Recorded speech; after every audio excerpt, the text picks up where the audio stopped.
안녕하세요. 온라인 티타임 두 번째 시간인데요. 오늘은 라이트형 위탁 운영사 1편으로 시작을 하겠습니다. 라이트형 위탁 운영사에 대해서 궁금해하시는 분들이 많고 질문이 많기 때문에 제가 몇 편에 걸쳐서 설명을 하겠습니다. 첫 번째로 반드시 라이트형이어야만 하는 이유에 대해서 오늘 설명할 거고요. 두 번째로 라이트형 위탁 운영사 선정 방법. 세 번째, 저렴하게 생수 계산하는 방법까지 쭉 설명을 했고요. 그리고 온라인 티타임이 끝난 뒤에는 참여자분들이 궁금해하신 질문에 대한 답변을 제가 했습니다. 워낙 솔직하게 답변을 했고 개인적인 정보가 있어서 공개적으로 유튜브에 공개할 수는 없지만 만약에 관심 있으신 분들은 온라인 티타임에 참여하셔서 꼭 원하시는 답을 얻어가시길 바랍니다. 정말 제가 솔직히 말씀드립니다. 자, 바로 본론으로 시작을 하겠습니다. 반드시 라이트형이어야만 하는 이유인데요. 크게 세 가지 측면이 있습니다. 수분양자 입장에서는 리스크, 수익성, 그리고 지위적인 측면을 고려해야 되는데요. 리스크에서는 위탁 운영 업체가 운영을 잘할 때, 그리고 운영을 잘 못해서 손 털고 나갈 때 두 가지를 고려해 봐야 되는데요.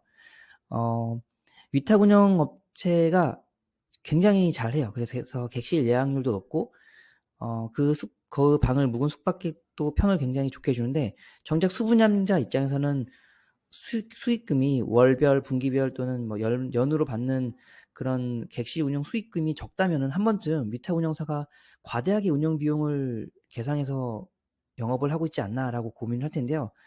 별의별 의심이 다 듭니다. 그래서 이런 리스크, 이런 고민하는 리스크도 있고요. 최악의 경우에는 위탁 운영사가 영업을 잘 못해서 손 털고 나가는 경우인데요. 보통은 운영 기간에 회계상으로 드러나는 비용은 없어요. 그런데 꼭 운영사가 손 털고 나갔을 때, 그때 회계상 보이지 않는 비용이 많아서 그런 비용을 수분양자가 떠야 되는 사례가 종종 발생을 해요. 많이 뭐 일반적이지 않지만 분명 발생합니다. 최근 몇 년 사이에 있었던 경우기도 하고요. 그런 위탁 운영사의 운영 리스크를 수분양자가 아예 고려하지 않고 걱정할 필요가 없다면 가장 좋겠죠. 라이트형 위탁 운영 업체는 그런 리스크를 전혀 고려하지 않아도 돼요. 그래서 위탁 운영사가 직원을 100명 채용하든 10명 채용하든 상관없이 내 객실에 잘 운영하고 청소를 잘해주고 깔끔하게 유지해주기만 하면 돼요. 그래서 이렇게 위탁 운영 업체의 일반적인 뭐 호텔형, 고정 수익형 구조의 위탁 운영사가 갖고 있는 운영 리스크를 수운영자가 떠안지 않기 위해서는 반드시 라이트형이 좋습니다. 두 번째, 수익성 측면에서는 일단은 객실을 판매하면은 기존에는 자기네 위탁 운영사 영업에 필요한 비용을 먼저 충당을 해요. 직원들 인건비, 그리고 통신비, 광고비, 마케팅비를 다 차감하고 나서 남은 돈으로 수분양자한테 나눠주거든요. 일반적으로는. 그런데 라이트형 위탁 운영 업체에서는 객실 수익이 발생한 순간 바로 즉시 수분양자랑 라이트형 업체랑 나눠요. 그리고 라이트형 업체는 받은 수수료 내에서 자기들 직원도 고용하고 마케팅비도 해야 되거든요. 반면에 수분양자 입장에서는 그 객실 수익료가 바로 저희한테 꽂히니까 그런 비용을 장난칠 또는 잘못 운영할 그런 위탁 운영사를 걱정할 필요도 없고 수익성도 월등히 높아요. 수익성에 대해서는 제가 분석한 자료가 있는데 일반적으로 라이트형 위탁 운영 업체의 영업이익률이 썼을 때 수분양자의 객실 수익률이 다른 위탁 운영 업체, 호텔 수익형 또는 수익 확정형 업체에 비해서 훨씬 더 높습니다. 제가 공개적으로 여기 조금 수치적으로 말씀하기 곤란하지만 일반적으로 상당히 높습니다. 그렇기 때문에 수익성 측면에서도 반드시 라이트형을 선택해야만 하고요.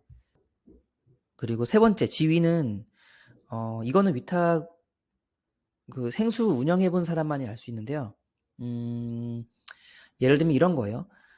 호텔형 또는 고정 수익형 위탁 운영 업체는 자기들 열심히 운영을 해서 그리고 남은 돈을 저희 수분양자들한테 주잖아요. 그렇기 때문에 자기들이 갑인 줄 알아요.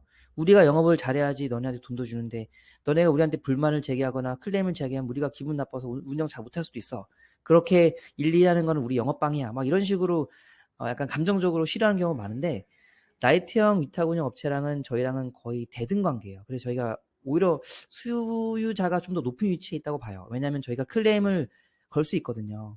왜냐하면 일일이 다 객실마다 사장을 다 모시고 있는 형태가 라이트형 위탁 운영 업체 형태이기 때문에 저희가 제기하는 클레임에 대해서 다 귀 기울여 드릴 수밖에 없고 그리고 가능하면 해결을 해주셔야 돼요.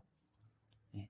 하지만 호텔형과 확정 수익형 업체에서는 전체 객실 중에 내 하나이기 때문에 내 말이 아무리 강력하게 주장을 해도 잘 들어주지 않는 경우가 있어요. 물론 위탁 운영 업체의 경영 철학에 따라 다르긴 하지만 일반적인 상황을 봤을 때 이렇게 개개인의 목소리를 잘 들어주기에는 라이트형 위탁 운영업체가 가장 수분양자들한테는 속 시원하고 마음이 편합니다. 자, 이제 사실 본론으로 들어가야 되는데요. 구체적으로는 선정 시기, 건물 준공 전 6개월에서 3개월 이내에 위탁 운영 업체를 선정하는 것이 가장 좋고요. 왜냐하면 건물 컨셉 분석도 하고, 그리고 분석한 컨셉을 바탕으로 필요한 단체 물량을 주문해야 돼요. 뭐 TV, 냉장고, 냉장고는 대부분 빌트인이지만 특히 침대 같은 경우는 크기도 크고 한번 집어넣으면 시간도 많이 걸리잖아요. 그리고 물량을 주문했을 때 실제 밝기까지 한 몇 주가 걸릴 수 있어요. 그렇기 때문에 그런 세팅할 시간을 줘야 되기 때문에 아무리 늦어도 건물 준공 전 3개월 이내 위탁 운영사를 선정하는 것이 좋고요. 물론 건물 준공 이후에도 위탁 운영사를 선정할 수 있지만 그러려면은 조금 불필요한 갈등이 있어요. 기존에 운영하고 있는 위탁 운영업체랑 좀 직원들 사이에 마찰도 있을 수 있고, 그리고 보통 시행사가 계약한 위탁 운영업체가 라이트형 위탁 운영업체에 유치한 업무를 좀 방해하기도 해요. 왜냐면은 아무래도 수익률이 나중에 비교가 되거든요. 현격하게 차이가 나는 경우는 거의 한 3배, 4배 차이도 나게 돼요. 그러면 자체적으로 자기들 내부에서도 불만이 나오기 때문에 상당히 경계를 해요. 하지만 현행 법상 생수계에서는 여러 개의 위탁 운영 업체가 존재할 수밖에 없는 구조이기 때문에 막을 수 있는 방법은 없어요. 하지만 그 과정에서 수분양대들이 좀 마음고생도 하고 시간과 노력을 들여야 되니까 그런 부분을 아예 해소하려면 건물 준공 전 6개월부터 3개월 이내에 반드시 위탁 운영 업체, 특히 라이트형 위탁 운영 업체를 선정하는 것을 강력히 추천드립니다. 자, 첫 번째, 이제 본격적으로 설명합니다. 협산단을 선정해야 되는데요. 왜냐하면 라이트형 위탁 운영 업체든 호텔형 위탁 운영 업체든 또는 확정 수익형 업체든 간에 그 업체들이랑 컨택해서 설명을 하고 그리고 미팅을 주도할 사람이 필요한데요. 보통은 처음 오픈 채팅방 만든 사람, 투자자들 모여세요, 같이 정보 공유해요 이렇게 앞에서 나섰던 분들이 주로 운영진이 많이 되는데 저 역시도 그랬고요. 이때 운영진에 참여하신 분들은 한 2가지 조건을 중에 하나가 충족되면 좋아요. 첫째, 오프라인에서 모임 참여가 가능한 분들이어야 돼요. 왜냐하면 시행사나 분양사 사무실로 가서 직접적으로 설명도 하고 어쩌다 보면 시위도 할 때도 있거든요. 저희끼리 모여서. 그렇기 때문에 오프라인에서 참여해야지 약간 전후에도 생기고 끈끈한 마음이 생겨요. 그래서 반드시 오프라인 모임 참여가 가능한 분들을 주축을 하는 게 좋고요. 두 번째는 생수 건물 인근에 거주하는 분이 운영진에 포함이 되어 있어야 돼요. 이거는 운영하고 나서부터 이제 많은 도움을, 이제 직간접적으로 도움을 받을 수 있는데요. 내 객실에 대한 어떤 뭐 개인적인 내용도 있겠지만, 예를 들면은 내 객실에 뭔가 문제가 생겨서 한번 가서 봐주세요. 물론 위탁 운영 업체에 있어서 봐주긴 하지만, 그래도 친한 분이 같이 옛날 운영진을 했던 분이, 어, 생수 건물 근처에 있다면 한 번쯤 부탁할 수도 있잖아요. 물론 거의 부탁할 일이 없긴 하지만 마음이라도 되게 편해요. 그래서 반드시 생수 건물 인근에 거주하는 현지 주민이 제일 적당할 거예요. 운영진에 포함되어 있으면 상당히 진행하기 좋습니다. 그리고 온라인 채널별 목적으로는 카카오 채팅방은 주로 빠른 대화, 이제 신속한 정보 공유가 목적이고요. 네이버 카페를 통해서 자료 백업, 그리고 지속적인 정보를 누적할 수 있는 장점이 있습니다. 밴드나 뭐 기타 여러 가지 텔레그램 저도 이게 많이 써봤는데 실질적으로 결국 카카오 채팅방과 네이버 카페로 많이 모이게 되더라고요. 이것도 참고해 주시기 바랍니다. 자, 두 번째로는요. 이렇게 협상할 대표를 뽑으면 위탁 운영사에 우리 생수 건물 영업 가능하세요? 라고 문의해 주세요. 요즘에는 대부분 위탁 운영을 맡긴다고 하면은 흔쾌히 받아주는 경우가 많을 텐데 저 때만 해도 코로나가 좀 심해서 어떤 위탁 운영 업체는 수익률이 안 나온다, 수익률이 좀 어렵다 이렇게 해서 거절하는 데도 있었어요. 그래서 반드시 대표단이 뽑히면 위탁 운영사에 컨택을 해서 미팅한 뒤에 우리 생수 건물에서 영업이 가능한지 확인을 하시기 바랍니다. 크게 3가지예요. 이 범위를 벗어나지 않고요. 고정수익형 또는 뭐 확정수익형이라고 하고, 그리고 호텔형, 그리고 마지막으로 라이트형 업체, 이렇게 크게 3가지로 나누어지게 되어 있는데 각각의 장단점들이 사실 명확히 분명해요. 라이트형이라고 100% 완벽한 건 아닌데 상대적으로 다른 형태에 비해서 유리하다는 게 제 생각이고, 반면 어떤 사람은 성향상 다른 형태를 선호할 수도 있기 때문에 이런 분들까지도 다 처음에 처음에 미팅할 때는 다 반영을 하셔야 돼요. 그래서 이제 한 3가지 유형 안에서 고르면 되고요. 인근 생수를 위탁 운영하는 업체를 직접 컨택하거나 또는 인터넷 검색을 통해서 위탁 운영 업체를 찾는 방법이 있습니다.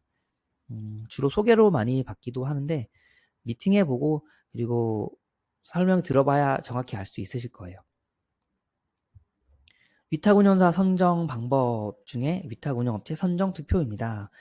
기존에는 수운양자들끼리 채팅방에서 화기애애하게 잘 지내다가 이때부터 본격적인 갈등이 생기고 서로 감정 싸움하는 경우가 많은데요. 반드시 이 사실은 않으셔도 돼요. 대원칙으로 운영진, 채팅방 내에서 위탁운영 업체랑 컨택을 하고 여러 가지 이슈를 리드하신 분들은 어디까지나 정보 제공자의 역할이지 의사결정을 강요하거나 의사결정을 강제할 수 없어요. 그거는 크게 잘못된 거예요. 거의 그런 경우도 없긴 하지만 가끔 보면 그렇게 강요한 경우도 있거든요. 그러면 나중에 분명히 말이 생기고 문제가 생길 수 있으니까 주의하셔야 돼요. 자, 운영진은 어디까지나 정보를 제공하는 역할을 하고 그리고 조금 더 나아가 위탁 운영 업체랑 컨택하고 미팅해서 정보를 잘 정리해서 이렇게 만들어주는 그런 역할을 하는 게 기본적인 역할이고요. 위탁 운영 업체 선택은 결국 각자의 몫이에요. 아무리 몸에 좋은 토마토가 있다 하더라도 먹기 싫은 사람한테 먹일 수는 없어요, 강제로. 예, 내가 토마토를 먹고 싶으면 먹고 먹기 싫으면 안 먹어야 돼요. 그래서 선택은 반드시 수분양자가 할 수 있게 그렇게 안내를 해줘야 됩니다. 선택 강요도 불가할 뿐더러 그렇게 강제적으로 한다 해도 정작 돈 내는 사람은 각각 개별적인 생수 소유주잖아요. 그렇기 때문에 강제한다고 해서 들릴 필요도 없어요. 자, 수분양자끼리 다툼이 가장 많은 시기니까 이때 냉철하게 생각하시고 굳이 서로 잘 되라고 하는 거니까 비난하거나 음해하거나 이럴 필요는 없습니다. 자, 이론적으로는 이제 각각 고정 수익형, 호텔형, 라이트형의 유형을 조사 분석하는 투표를 하고 그리고 위에 선정된 운영 형태의 업체를 각각 이제 찾아서 다시 투표를 하는 건데요. 이론적으로는 그렇지만 현실적으로는 운영진이 고정 수익형 업체 하나 선정하고 호텔형 수익형 업체 선정하고 그리고 라이트형 업체 하나 선정해서 이렇게 3개의 업체를 투표하는 게 일반적으로 현실적입니다. 네, 참고해 주시기 바랍니다.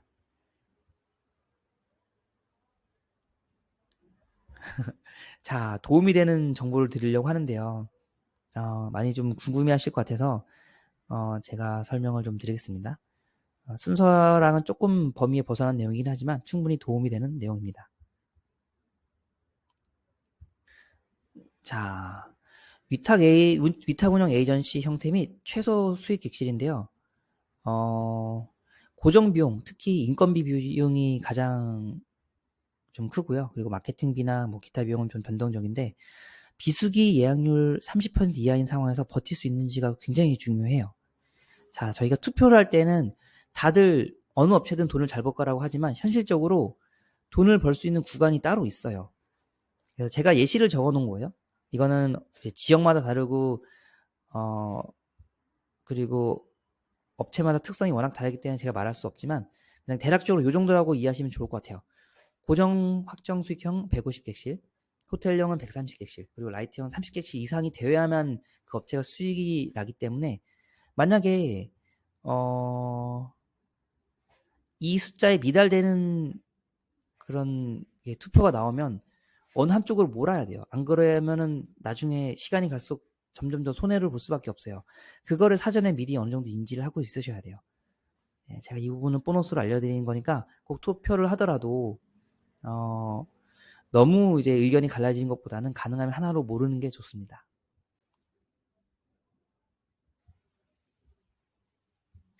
앞에서 내용이 좀 부족할 것 같아서 제가 자세히 설명하려고 여기 예시를 적어놨는데요. 한번 읽어보시기 바랍니다.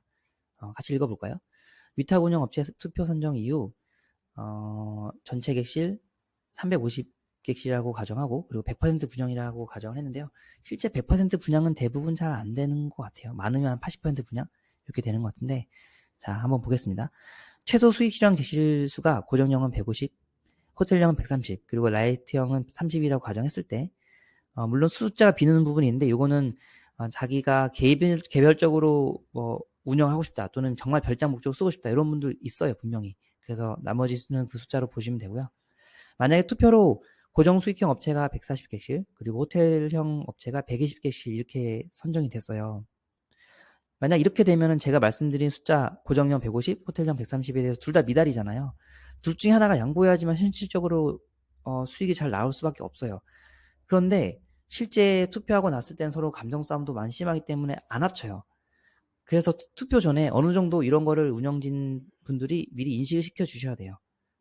물론 그렇게 인식을 시켜준다 하더라도 나는 무조건 내가 하는 대로 할 거야 라고 하신 분도 있는데, 이거는 이제 영업을 시작하게 되면은 일단 정산표나 수익이 매달 나오고 어떨 때는 이제 분기마다 나오잖아요. 그러면서 하나둘씩 서로의 이익을 찾아서 떠나가는 상황이 생겨요. 뭐 최악의 경우에는 진짜 둘 중에 하나 무너져야 되는 상황이 생기기도 하는데, 한번 영업을 시작하게 되면 그렇게 쉽게 무너지지도 않아요. 결국엔 이제 누가 더 오래 버티냐 이렇게 가는 건데, 뭐 위탁 운영 업체가 버틸 수 있겠지만 결국 손해 보는 건 수분양자들이에요. 내 객실의 돈이, 라이트형의 업체는 그 맞게 수분양자들 한 달에 100만 원 뭐 이렇게 받고, 어떨 때는 특히 성수기 때는 200만 원 이상 이렇게 받는데 나는 정작 하나도 못 받거나 몇십만 원만 받으면 굉장히 자괴감 들거든요. 그래서 반드시 투표할 때 또는 투표하기 직전에 어떤 특정한 수를 넘겨야지 수익이 난다는 사실을 분명히 투표하시는 분들에게 알려주시기 바랍니다. 자, 다음으로 5번째, 위탁 운영 에이전시의 결과 통보 및 담당자 배정 요청. 이때부터는 이제 조금 어느 정도 윤곽이 드러나는데요. 처음에 위탁 운영 업체가 이제 한 개만 생수 건물에서 운영을 하는 게 아니라 여러 이유를 바탕으로 생수당 최소 2개 또는 4개 업체가 영업 시작을 해요. 네, 이거를 반드시 숙지하면 되고, 이제 투표가 끝나면 이제 각 위탁 운영 에이전시에서 담당자를 배정해줘요. 채팅방에 같이 들어와 있거나, 또는 뭐 운영진들과 그 담당자랑 같이 있는 채팅방을 통해서 여러 경로로 소통을 해서 수분양자들에게 안내사항도 하고 필요한 업무도 요청을 하게 됩니다. 뭐 대략적으로 말씀드리면 공동 집기류를 어떻게 할 것인지에 대한 선택을 하게 되고요. 그리고 비품, 인테리어 이런 것도 있고요. 아까도 말씀드렸다시피 6개월에서 3개월 정도 사이에 위탁 운영 에이전시를 정해야 되는 이유가 이제 객실 꾸미는 시간을 충분히 여유 있게 주기 위해서예요. 그래서 이 부분도 명확하게 하시면 좋고요. 예를 들면 단체로 침대 주문, 뭐 TV 부분 이런 것들이 있습니다. 그런데 만약에 이걸 하실 때 그 호텔형이나 또는 고정 수익형 위탁 운영 업체를 선택하신 분들은 이런 거를 신경 안 쓰셔도 돼요. 왜냐하면 거기서 이렇게 하세요라고 그냥 일괄적으로 요청을 해요. 그래서 그냥 돈만 내면 되는데, 라이트형 업체인 경우에는 이제 객실 수분양자들에게 자유도가 어느 정도 있거든요. 그래서 내 객실을 어느 정도 선택할 수 있어요. 제가 잠깐 이 부분도 혹시 슬라이드 만들었나요? 예. 제가 이렇게 만들었는데, 고정 수익형 호텔형 위탁 운영 업체는 수운영자 선택권이 거의 없어요. 우리가 이렇게 세팅할 거니까 당신들 비용만 내세요라고 해서 비용 청구서를 내는데, 뭐 할인되거나 이런 것도 거의 없는 것 같아요. 왜냐하면 자기들이 이제 기존에 생각한 그런 방향이 있으니까 거기에 따르기만 하면 되거든요. 이게 편할 수도 있기도 하고 불편할 수도 있어요. 워낙 개인별로 이렇게 차이가 있기 때문에. 그래서 제가 처음에 서두에 말씀드렸던 것처럼 이제 수분양자가 목소리를 낼 때 고정 수익형이나 호텔형에서는 제대로 낼 수 없다는 이유가, 나는 내 침대나 커튼색이나 이런 디자인을 A가 아니라 B 유형으로 하고 싶은데 이렇게 할 수 없나요? 라고 물어보면 당연히 안 된다고 해요. 왜냐하면 일괄적으로 하나씩 다 주문해야지 자기들 편하거든요. 짜장면찌개라고 생각하시면 돼요. 그냥 짜장면 하나 통일합시다. 이런 식으로. 그렇기 때문에 물론 이런 데는 그 호텔이 갖고 있는 컨셉이 있잖아요. 그래서 그 컨셉을 중요하게 생각하기 때문에 개인별 의견이 반영될 가능성이 거의 없다고 보면 됩니다. 하지만 라이트형 위탁 운영 업체에서는 개별 객실마다 조금씩 다를 수 있어요. 표준형은 라이트형 업체가 생각하는 컨셉 이렇게 해주시면 좋겠습니다. 이거고, 어떤 분은 싫어요, 저는 무조건 싸게 해주세요 라고 하신 분들은 정말 최소 공통으로 해야 되는 그런 객실 비품만 하고 나머지는 주문하지 않아요. 이거는 각자 알아서 인테리어에 맞게 채우세요 라고 선택을 할 수 있고요. 인테리어에 감이 있으신 분은 이 방법을 통해서 멋진 객실 꾸미기도 합니다. 그런데 인테리어 개인이 꾸미는 거는 제가 실제 사례를 봤을 때 이제 복골복이에요. 다른 업체가 생각하는 그런 표준형에 비해서 인테리어가 정말 좋고 시장이 원하는 인테리어라면 예약률이 30% 높고, 그렇지 않으면 30% 더 낮을 수가 있어요. 그래서 이거는 깊이 고민해 보시고 정말 내가 인테리어에 소질이 있느냐라고 한번 생각해 보시고 결정하시기 바랍니다. 그리고 맞춤형이 있는데요. 최소 집기는 이제 공통으로 하되 일부 집기들은 이제 수분양자들이 마음 맞는 사람끼리 모여가지고 그 비품이나 물품을 정하는 건데요. 저 같은 경우는 이제 업체가 선택한 커튼색은 약간 회색 계통이었는데 저는 파란색으로 하고 싶었어요. 그래서 저랑 마음 맞는 분들은 몇 번 모아가지고 커튼을 파란색으로 바꿨고요. 이렇게 자기가 마음 맞는 사람들이랑 협의해서 어느 정도 비품을 유도리 있게 할 수 있으니까 맞춤형이 상당히 현실적인 것 같아요. 하지만 에이 모르겠다 나는 그냥 업체 믿고 알아서 하겠다라고 하신 분들은 표준형이 좋을 수 있고요. 그래서 이렇게 처음 세팅할 때부터 라이트형과 고정수익형, 호텔형은 큰 차이가 납니다. 자, 어떠세요? 위탁 운영 업체 선정하고 투표하고 뭐 알아보고 이런 일련의 과정들이 되게 복잡해 보이잖아요. 맞아요. 쉽지 않습니다. 예, 그리고 제가 저렴하게 생수 매수하는 방법 이걸 설명드리고 그리고 요거 뒤에 제가 한 가지 또 설명을 드릴 게 있어요. 위탁 운영 업체 선정하는 게 어렵다 보니까 좀 도움을 요청하시는 분들 있으세요. 그래서 제가 그 부분들에 대해서 간단히 제가 할 수 있는 일을 설명을 좀 드릴게요. 요거 다음에. 자, 저렴하게 생수 매수하는 방법. 당연히 시기상으로 성수기 전이에요. 2, 3, 4. 요즘에 4월부터 좀 따뜻해진다고 하니까 아마 생수 가격이 이제 슬슬 많이 올라갈 것 같긴 해요. 그리고 분양가 이후로 매수 가능하고 이제 VIP 환급 조건으로도 가능한데요. 이럴 경우에는 급매로 이제 이 인터넷 카페나 아니면은 뭐 그 수분양자들 카페 있거든요. 거기에 내놓는 분도 있고 인근 부동산에서 내놓는 분도 있으세요. 그래서 그런 분 통해서 사시면 조금 저렴하게 살 수 있고요.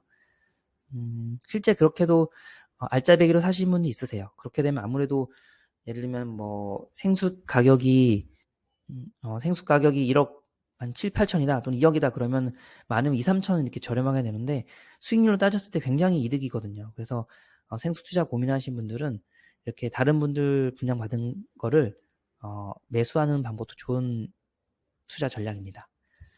자, 생수빵장 컨설팅 의뢰. 그 위탁 운영 업체 이거 굉장히 힘들어요. 물론 아직은 안 해보신 분들은 감이 없기 때문에 그냥 한번 해보지라고 하지만 이게 이제 업체랑 미팅하고 그리고 투표하는 이 과정을 거치면서 굉장히 스트레스를 많이 받거든요. 뭐 저도 많이 겪었고 그리고 다른 데에서도 많이 발생하는 경우긴 해요. 그래서 수분양자들끼리 소송도 나오기도 하고 그리고 여러 가지로 분쟁이 있는데 특히 운영진 대상으로 막 비방, 의혹, 명예훼손, 허위정보 유포 등 굉장히 마음고생을 많이 하세요. 그래서 제가 그런 거를 방지할 수 있게 컨설팅을 좀 해드리고요. 그리고 생수 건물의 위탁 운영 업체별 운영 가능 최소 객실수를 분석해서 좀 알려드려요. 어렵진 않은데 현실적으로 운영했던 분들은 감이 있어서 바로바로 약간 조사해서 알 수 있는데 그 전에 운영 경험이 없으신 분들은 모를 수가 있어요. 그리고 이거를 만약에 운영진 분들이 했어요. 그러면 객관성이 결여됐다고 생각하기 때문에 그게 맞느냐 오히려 따지는 분도 계세요. 그래서 차라리 외부에 있는 분들 통해서 이제 저 같은 분들 통해서 객관성을 유지하는 것도 좋은 전략이기도 하고요. 그리고 위탁 운영업체 계약서 분석. 저도 많은 위탁 운영 업체 계약서를 봤는데 저는 이제 계약서만 보면은 얘네가 어떻게 운영하고 어떻게 퍼포먼스를 낼지 그게 좀 보여요. 그리고 법적 분쟁 가능성이 높은 위탁 운영 업체를 미리 제가 스크린해서 선별해 드릴 수 있고요. 그리고 계약자에게 명백히 불리한 조항을 좀 시정 요청할 수 있게 도와드릴 수도 있어요. 되게 유명한 위탁 운영 업체라도요. 그 계약서 보면은 이거 굉장히 위험한데 이런 게 분명히 있거든요. 근데 다행히 생수마다 위탁 운영 업체 계약서 조금씩 내용이 다를 수 있어요. 다 같이 요청해서 이렇게 해달라고 하면 거절하는 데는 거의 없거든요. 그렇기 때문에 이런 부분을 제가 미리 사전에 발견할 수 있습니다. 그리고 후원금 모집 및 관리. 그 운영진분들이 각자 생업이 있잖아요. 자기 일 하면서 이 일을 이제 봉사활동하는데 이런 후원금을 좀 걷는 경우 있어요. 근데 이거 가지고 나중에 말이 많아요. 이제 걷는 것도 힘들지만 나중에 후원금을 이제 다시 돌려줘야 되는 경우 오히려 더 큰 문제예요. 이거 진짜 힘들어요. 그래서 제가 그 후원금 사용하고 나중에 정산하고 또는 정산하지 않더라도 어떻게 사용하는지에 대한 제가 가이드도 좀 드리면 그 불필요한 그런 정신적 고통을 회피할 수 있습니다. 자, 여기 제 사진 때문에 좀 가려져 있는데요. 시설 위치 선정 및 법적 분쟁 방지인데요. 공유 지분 관련된 분쟁이 생겨요. 그래서 일반적으로는 프론트, 린넨실, 사무 공간 등에 대한 유리한 장소를 선점하기 위해서 아마 그 생숙을 잘 아는 사람들의 조언이 많이 필요할 거예요. 만약 이런 거를 아무 생각 없이 그냥 시행사대로 따라서 한다면, 나는 시행사 다른 위탁 운영사를 선정했는데 막 프론트나 린넨실은 쉽게 말해서 이제 수건이나 이런 비품을 저장해놓은 창고를 말하는데 영업하기 굉장히 불리하고 엉뚱한 데 있을 수 있어요. 그래서 이런 것도 미리 다 고민을 하셔야 돼서, 제가 이제 경험을 바탕으로, 그리고 나름 이 책까지 쓰면서 생긴 전문적인 지식을 바탕으로 이런 일도 하고 있으니까, 만약에 도움 필요하신 분은 언제든지 연락 주시기 바랍니다. 연락 방법은 제 이메일로 주셔도 되고요. 또는 제 카페로 오셔서 네이버 카페로 방문해 주셔서 문의를 남겨주시면 됩니다. 오프라인 미팅은 사실 제가 서울에 사무실이 있기 때문에 서울에 가능하고, 아직 뭐 지방 출장 가거나 뭐 외부로 갈 일은 거의 없는데, 주로 온라인 미팅하면 많은 분들이 볼 수 있으니까 좋으실 거예요. 예, 여기까지 제가 설명을 드렸고요. 앞으로도 온라인 티타임 많이 봐주시고요. 다행히 호응도가 높아서 계속 올려달라는 분이 많아서 힘이 납니다. 열심히 노력하겠습니다. 자, 이것으로 두 번째 온라인 티타임을 마치도록 하겠습니다. 감사합니다.